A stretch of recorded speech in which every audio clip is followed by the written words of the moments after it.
BJP ने आज मुस्लिम candidate का खाता खोल दिया। 2014 के बाद यह पहली बार हुआ है जब बीजेपी ने अपनी पहली लिस्ट में किसी मुसलमान कैंडिडेट को शामिल किया है। साउथ रीजन यानी केरल के मुस्लिम कैंडिडेट को उतारा गया है। यह एक जीत का पैटर्न है जो धीरे धीरे साउथ से नॉर्थ की ओर बढ़ेगा। उत्तर भारत की लिस्ट में अब आगे भी मुस्लिम उम्मीदवारों के नाम सामने आ सकते हैं। यह मोदी विरोधी उन पार्टियों के लिए बड़ा झटका है जो मुसलमान को अपना निश्चित वोट बैंक मानकर सियासत और सियासी लड़ाई करते नजर आए हैं। यूपी की 80 सीटों का मुसलमान किस ओर जाएगा? मोदी को लेकर 20% मुस्लिम वोटर का मूड क्या है?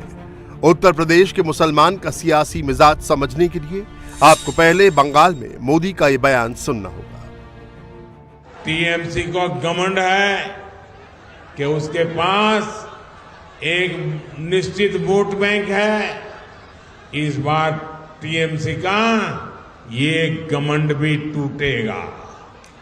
इस बार मुस्लिम बहन बेटियां भी टीएमसी के गुंडा राज को उखाड़ फेंकने के लिए आगे आएंगे।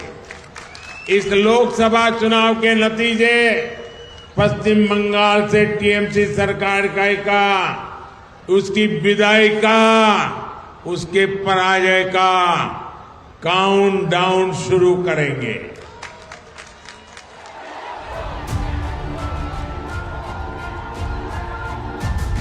मोदी ने निश्चित वोट बैंक शब्द का इस्तेमाल यूं ही नहीं किया।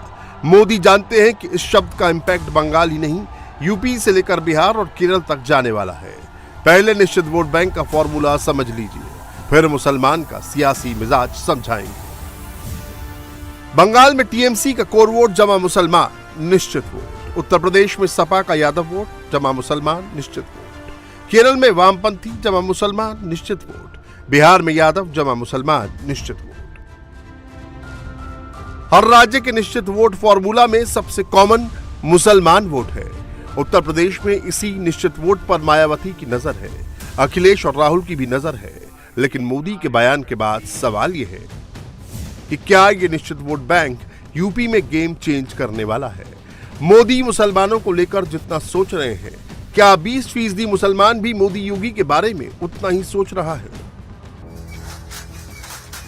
योगी के उत्तर प्रदेश में बुनकर क्या सोचता है? पसमानदा की मोदी को लेकर राय क्या है? सीए का सियासी भ्रम कितना बड़ा फैक्टर होगा? वक्फ बोर्ड को लेकर फैली अफवाह का ग्राउंड पर इंपैक्ट क्या होगा? मुसलमान वोट से जुड़े हर मुद्दे की ग्राउंड रियलिटी बताने जा रहे हैं। पहले बीजेपी प्रत्याशियों की लिस्ट पर एक नजर डाल लीजिए। इसमें आपको निश्चित वोट बैंक का तोड़ दिख जाएगा। बीजेपी ने 195 प्रत्याशियों की लिस्ट जारी की है। केरल के मलप्पुरम से डॉक्टर अब्दुल सलाम को टिकट दिया गया है। बीजेपी की लिस्ट में ये एकमात्र मुस्लिम चेहरा हैं। अब केरल में मोदी का प्लान समझ लीजिए। केरल में जीत का पैटर्न कैसे सेट होगा वो देख लीजिए।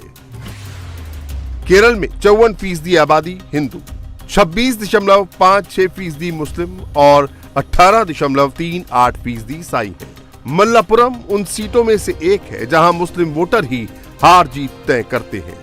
यहां 70% से ज्यादा मुस्लिम आबादी है। अब्दुल सलाम के जरिए मोदी केरल के निश्चित वोट वाले मॉडल को क्रैक करने जा रहे हैं। अगर 2-4% का उतार चढ़ाव हो गया तो समझ लीजिए कि केरल में बीजेपी का स्ट्राइक रेट 30 से 50% हो जाएगा। अब यूपी की लिस्ट पर नजर डाल लीजिए। उत्तर प्रदेश में बीजेपी ने अमरोहा से कंवर सिंह तंवर को टिकट दिया है। यहां 37.50% मुसलमान वोटर हैं। रामपुर में घनश्याम लोधी को मैदान में उतारा है। यहां 49% मुसलमान वोटर हैं। 37% मुस्लिम वोटर वाले मुजफ्फरनगर में संजीव बालियान को फिर से मैदान में उतारा है। 38.53% मुस्लिम वोटर वाली कैराना सीट पर प्रदीप कुमार प्रत्याशी बनाए गए हैं। संभल में परमेश्वर लाल सैनी को बीजेपी ने टिकट दिया है। यहां 46% मुस्लिम वोटर हैं। नगीना में 42% मुस्लिम वोटर हैं। यहां बीजेपी ने ओम कुमार को टिकट दिया है। आजमगढ़ में 23% मुस्लिम वोटर हैं। यहां दिनेश लाल यादव निरहुआ मैदान में हैं। 12% मुस्लिम वोटर वाले जौनपुर में कृपाशंकर सिंह को टिकट दिया गया है। सीएनएक्स के ओपिनियन पोल में मोदी के नाम पर एनडीए को 80 में से 78 सीट पर जीत मिल रही है। समाजवादी पार्टी सिर्फ आजमगढ़ और मैनपुरी सीट जीत रही है।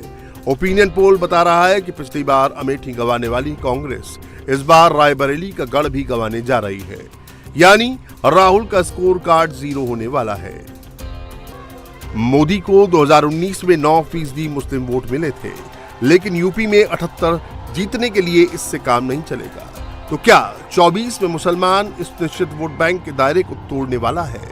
मोदी का भाईजान वोट कितना बढ़ेगा और क्यों बढ़ेगा? ग्राउंड रियलिटी से समझिए। जाहिदा, मोदी जी ने कुछ किया आप लोगों के लिए? बहुत कुछ किया। क्या किया? औरतों की सुरक्षा बनाया, बहुत सारा काम किया। कम से कम जो रोड पे निकलते थे बदतमीजी होती थी उससे बचे हम लोग। अच्छा, सारे लोगों के कम से कम बहुत ही अच्छा कार्य हुआ है यहाँ पर। और जैसे सलामतुल्लाह साहब गली में आए हुए हैं जीत करके, हम लोग गली का काम भी बहुत अच्छा ही चल रहा है। देखिए, जो आगे जाना चाहते हैं, जो फसादों से दूर रहना चाहते हैं, वो तरक्की को अपना रहे हैं, वो साथ जुड़ रहे हैं। और जिन्हें अपनी पहचान एक अलग कम्युनिटी में बनाए रखना चाहता है, जो सिर्फ एक झुंड बन के रहना चाहते हैं, वो साथ नहीं आना चाहते, वो उनके अपने मसाइल हैं।